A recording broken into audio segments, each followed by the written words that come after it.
يا راغبا في كل علم نافع.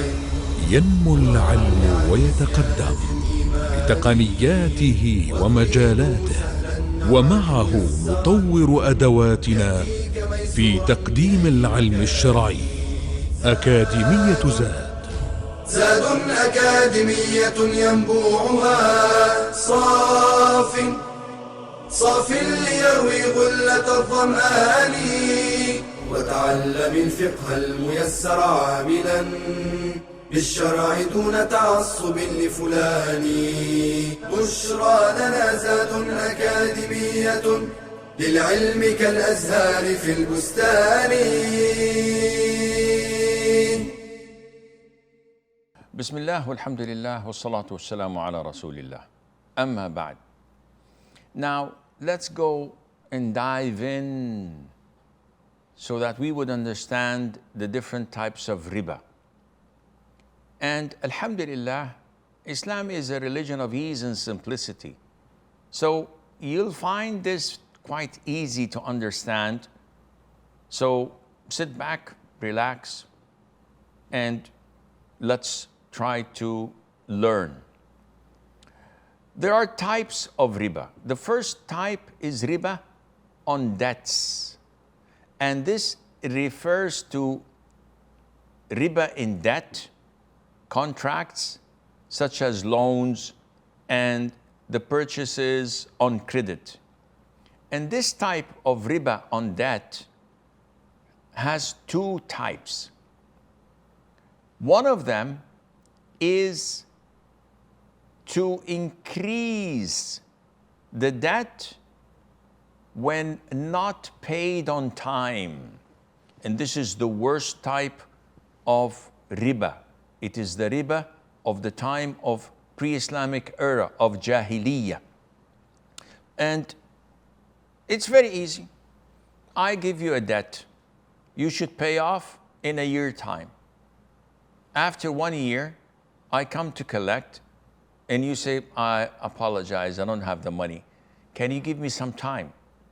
And I say, no, you have to pay today because this is the contract we have. But tell you what, due to your inability to pay, I'll increase the debt by 15%. And I'll give you another 6 months. And this is one of the major haram things of the Jahiliyyah era. And unfortunately, this is prevalent, and we can see a lot of it, especially in contracts where people default for one reason or the other. The most famous word for it today in the West, and unfortunately even in Muslim countries, late payment fee or late payment penalty. This, you find it everywhere.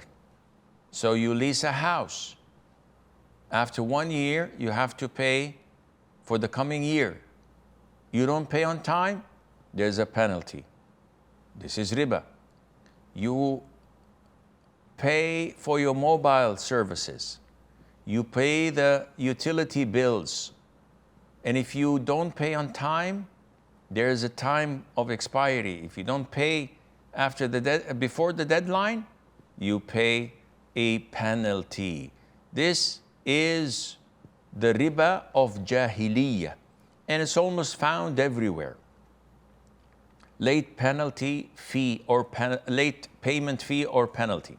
This is riba. Clear cut. No ambiguity. Now, the second type of riba on debts is something that is agreed upon from the very beginning.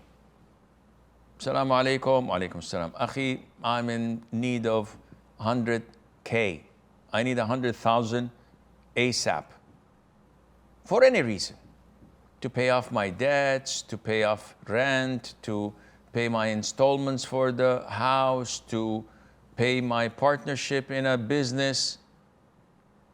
And I say, well, I do have the money in the bank, but what would I benefit when I give you 100,000? So I'm willing to give it to you with one condition, that if you pay me back in a year time, you pay it 110,000. Akhi, this is a lot, this is haram. Well, this is all what I've got. You're interested? I'm more than happy to lend you. If not, then I apologize, but I don't have anything else. This is clear-cut riba. And this kind of riba is found in mortgages, is found in bank loans, any type, because it's agreed upon. It's found on bonds you buy from the government because it's fixed. You're giving them money and they're giving you return for that money. Time deposit boxes in financial institutions, all are riba. One would argue, okay, Shaykh, I have a friend and he told me, invest with me. Give me 100,000 and I give you every month for 2 years, 3,000 cash. And at the end of the 3 years, I'll give you your 100,000 back. So this is a good investment, Shaykh. No, this is not an investment. This is riba. Shaykh, but he's using the money to use in his shop, in his business, in his factory. This is riba. Because the origin, the capital is guaranteed. You give him 100,000, he gives it to you back in 3 years' time. You're not sharing any loss. Any money fixed per month or per year, profit, this is riba. So it's a loan you had given him, which is 100,000, and he's giving you interest every month. So what if the interest or the profit monthly basis is variable? 1 month he gives me 2,000, 1 month 3,000, 1 month 1,000, but there's no loss. This is agreed. Still, it is riba. Whenever there's no loss, then this is riba. Another form of clear-cut riba, and this is widely practiced in the subcontinent and elsewhere. Someone has a house, and the house is very beautiful, very expensive. To rent it, you have to pay at least 200,000 a year. The owner of the house says, you want to live in this house? I'll rent it for you for only 1,000. Whoa, the rent is usually 200,000 and you're renting it for me for 1,000? Of course I'm willing to rent it. Yes, but there's a catch, akhi. So I say, what? In order to rent it for 1,000 a year, you have to put a deposit of 10 million. And I'll guarantee you, whenever you leave, I'll give you the 10 million back. Okay, I'm fine with that. I withdraw the 10 million and I give it to him as a deposit. And I live in the house paying only 1,000 a year. This is riba. Why? It's a deposit. The deposit is not actual or real. The deposit is a loan.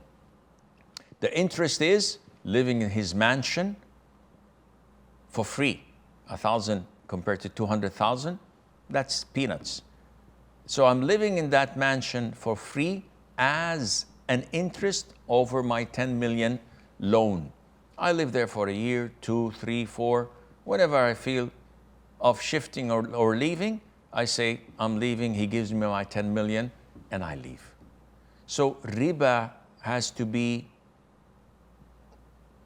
understood, comprehended, digested, so that we don't fall into it. هذا والله أعلم ونسبة العلم إليه أسلم وصلى الله وسلم وبارك على عبده ورسوله نبينا محمد. يا راغبا في كل علم نافع ينمو العلم ويتقدم تقنياته ومجالاته، ومعه نطور أدواتنا في تقديم العلم الشرعي. أكاديمية زاد أكاديمية ينبوعها صاف ليروي غلة الظمآن، وتعلم الفقه الميسر عاملا بالشرع دون تعصب لفلان. بشرى لنا زاد أكاديمية للعلم كالأزهار في البستان.